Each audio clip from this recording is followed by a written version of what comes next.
Hello the internet and welcome back to my channel. I have a very short video today as I'd like to show you something I'm thinking that it might be interesting for someone. What I have on the bench today is an Onkyo AV receiver. This is a TX-NR3007 and this is from 2009, and I believe this used to be like the top of the line back in 2009 as an amplifier, and it's more or less a 250 watts beast. This is a 9.2 channel output, which means 9 discrete channels plus 2 subwoofers. It's a big thing. It's incredibly heavy, super heavy, as you would expect from a good amplifier. Don't get me wrong, that's not a bad thing. It means you got power inside, which is great. I basically saved this from the skip, which in British English it means I saved it from being thrown away, and I'm thinking of finding a new home for it. Now, before selling it to someone or giving it to someone, I wanted to make sure it was working in full. So I turned it on, everything looked fine. I checked all the HDMI input using my PlayStation, and then I, started making sure that all the channels were working. And last test was going to be like a load test. So I connected my dummy loads to all the channels, and I played something loud on dummy loads so you don't hear the sound to make sure that this thing works when it's really warmed up. Now, even before I started the loading test, I realized that the top of the lid was more or less uncomfortable to touch. Now, fair enough, there is a note on the lid itself that says the unit might become fairly hot at times. This is normal. Yes, this is a powerful amplifier, and yes, amplifiers do generate heat, so I'm okay with the fact that this amplifier under load is getting warm. But the thing is, it was getting really hot before it was under load. Now, Onkyos are infamous, in my opinion, for creating systems which are, I would say, more or less overheating from day one. And this is my opinion, so if someone from Onkyo is watching this, you do what you want. My opinion is that you should improve on cooling your systems. Anyways, what I did, just out of curiosity, I took out my thermal camera and I just wanted to have a look at this unit to try and find out where the heat was coming from.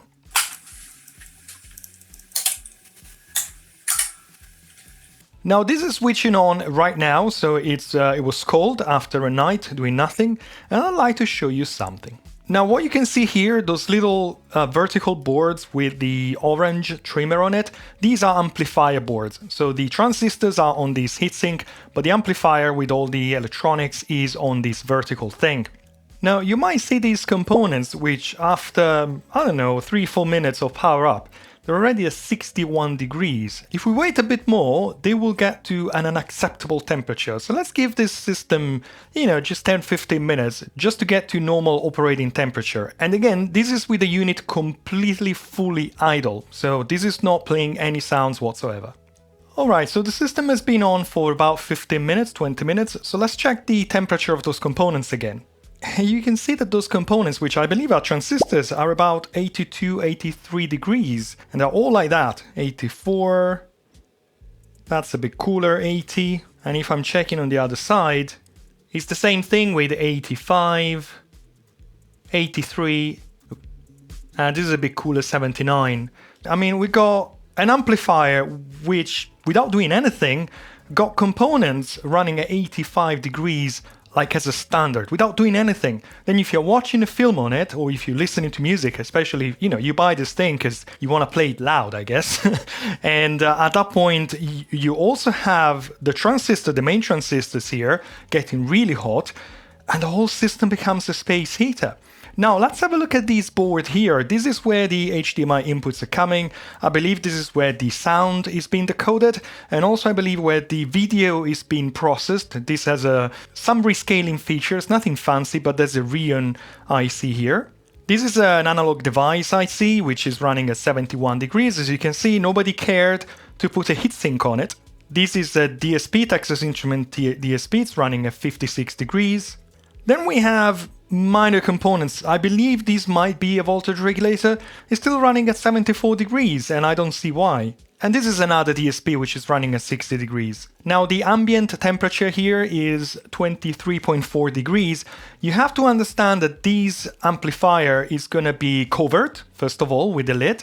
And secondly, I'm not expecting this to be in a closed cupboard, but chances are it might not be as ventilated as possible. So this is the best case scenario. So these components at 85 degrees is, I would say, the coolest they can go. They can only go higher when the amplifier is being used with some actual sound and when the lid is on and maybe there's other devices around.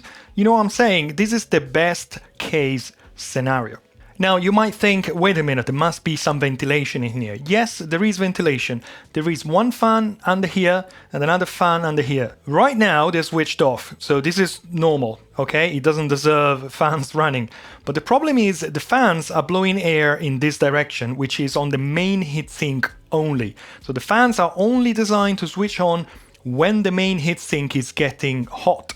And you can see here we got two temperature sensors, temperature diodes, which are, I think they're connected to the left and right ICs, the main transistors, which are likely the ones to be pushed harder than the whole system. Now the problem here is that when the fans start, they blow air this direction and the air is then expelled at the top. What I want to say is that this area here doesn't have any forced ventilation inside the unit. It's only convection. Again, this is really not going to get any better. It can only get worse. I can only imagine these components when the lid is on and the unit has been run for, say, a couple of hours to watch a movie. So where you have the heatsink is much warmer than it is now. Everything is being caged in here for hours. That's going to be warmer than this. And to me, this is madness. I mean, how much money does it cost to install some heatsinks in here? I'm not an expert when it comes to amplifiers, but I do know people who are, and they told me that this design is madness. You can't have components running at 85 degrees all the time. This is literally 15-20 minutes, say half an hour, being switched on, doing nothing. It can only get worse. This is my own Onkyo receiver. It's just a preamplifier, so there's no amplifier inside, but still the lid gets really hot.